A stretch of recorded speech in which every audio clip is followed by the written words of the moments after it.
రాష్ట్రంలో గిరిజన హక్కులు, విద్య, ఉద్యోగ అవకాశాలపై ఎమ్మెల్సీ కుంభ రవిబాబు ఆవేదన వ్యక్తం చేశారు.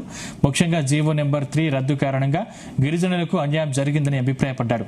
వెంటనే ఆ జీవోను పునరుద్ధరించి గిరిజనులకు విద్య, ఉద్యోగాల్లో న్యాయం చేయాలని డిమాండ్ చేశారు. అదేవిధంగా రాష్ట్రంలో శాంతి భద్రతలు అదుపు తప్పుతున్నాయని ప్రభుత్వంపై విమర్శలు చేశారు. ఇక ఇదే అంశంపై ఎమ్మెల్సీ కుంభ రవితో మా ప్రతినిధి సర్దార్ ఫేస్ టు ఫేస్.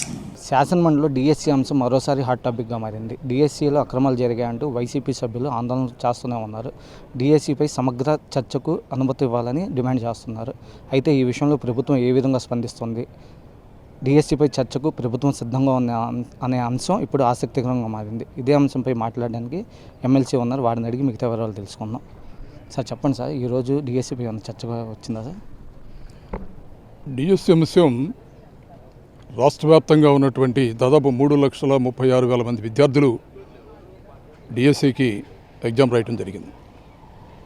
మేము ప్రధానంగా శాసనసభ ప్రారంభమైన 2 నెలల నుంచి కూడా మా డిమాండ్ దీని మీద పెద్ద స్థాయిలో అవకతవకలు జరిగాయి, లక్షలాది రూపాయల చేతులు మారాయి. దీనికి సంబంధించి విచారణ చేయాలి, సిబిఐ దీని మీద విచారణ చేయాలి. దానికి సంబంధించి విచారణ సందర్భంగా నిష్పక్షపాతంగా విచారణ జరగాలంటే రాష్ట్ర విద్యాశాఖ మంత్రి లోకేష్ రాజీనామా చేయాలనేదే మా ప్రధానమైనటువంటి డిమాండ్. కానీ ప్రభుత్వం ఇవాళ చర్చించడానికి ఎందుకు పారిపోతుంది? సమాధానం రాష్ట్రంలో ఉన్నటువంటి ప్రజానీకానికి, ముఖ్యంగా విద్యార్థులకు చెప్పవలసినటువంటి నైతిక బాధ్యత ఈ ప్రభుత్వం స్వీకరించాలి. 2వ రోజు శాసన మండలిలో మేము గట్టిగా మాట్లాడుతున్నా సమాధానం చెప్పకుండా ఈ ప్రభుత్వం పారిపోతుంది. నిన్న అసెంబ్లీలో మాట్లాడినటువంటి విద్యాశాఖ మంత్రి లోకేష్ గారు ఇవాళ శాసన మండలిలోకి వచ్చి మాట్లాడటానికి ఏమడ్డుస్తుంది మీకు? బయట అయితే సవాల్ విస్తున్నారు, మండలిలో వచ్చి మాట్లాడటానికి మా ప్రశ్నలకి సమాధానం చెప్పే ధైర్యం ఈ ప్రభుత్వానికి లేదు.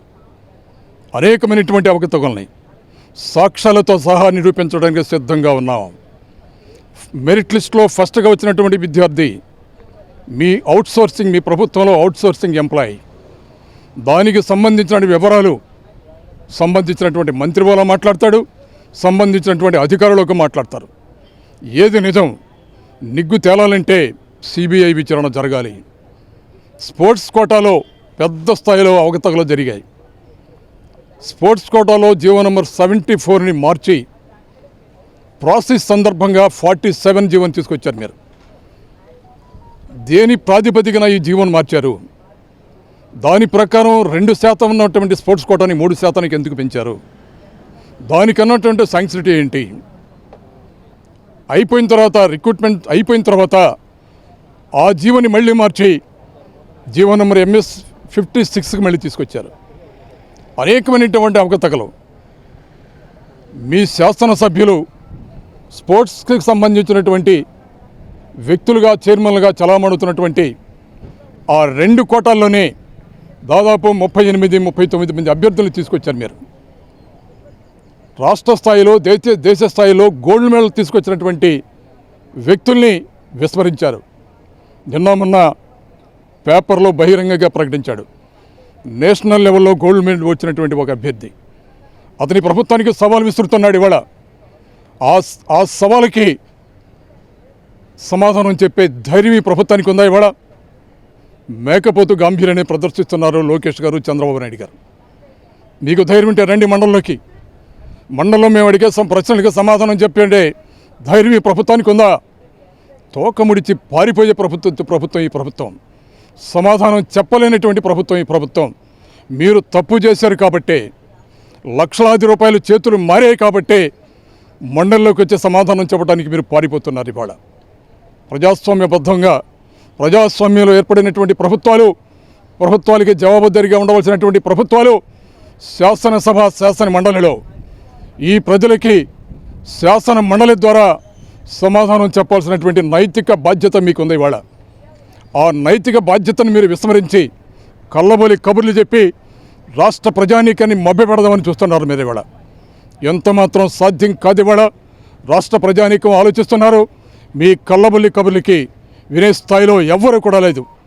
కేవలం ఇదే కాదు, అనేక అంశాల మీద ఎన్నికల సందర్భంలో మీరు ఇచ్చినటువంటి ప్రతి అంశం మీద మాట తప్పి సిగ్గు ఎగ్గు లేకుండా సూపర్ సిక్స్ని సూపర్ హిట్ చేశామని ముఖ్యమంత్రి గారు మాట్లాడుతున్నాడు ఇవాళ. మర్చిపోవద్దు ముఖ్యమంత్రి గారు, ఈ దేశంలో ఎల్లవేళలా ఏ ప్రభుత్వాలు కూడా అధికారంలో ఉండవు. ప్రభుత్వాలు మారుతూ ఉంటాయి. ప్రతి 5 సంవత్సరాలకు ఒకసారి ఎన్నికలు జరుగుతుంటాయి. ఇవాళ రాష్ట్రంలో ఉన్నటువంటి ప్రజల యొక్క మూడ్ ఎప్పుడు ఈ ప్రభుత్వాన్ని కిందకి దించుదామా, వైఎస్ఆర్ కాంగ్రెస్ పార్టీని ఎప్పుడు అధికారంలో తీసుకొద్దామని రాష్ట్రంలో ఉన్నటువంటి అన్ని వర్గాల ప్రజలు ఎదురు చూస్తున్నారు. ఆలోచించవలసిందిగా మనం చేస్తున్నాం. జీవో నెంబర్ 3ని పునరుద్ధరించి ఎన్నికల్లో చంద్రబాబు ఇచ్చిన హామీని నిలబెట్టుకొని ఆదివాసీల అభివృద్ధికి తోడ్పడాలని ఎమ్మెల్సీ కుమారవి ప్రభుత్వాన్ని కోరుతున్నారు. కెమెరామెన్ శ్రావంత్తో సర్దార్ జీ తెలుగు.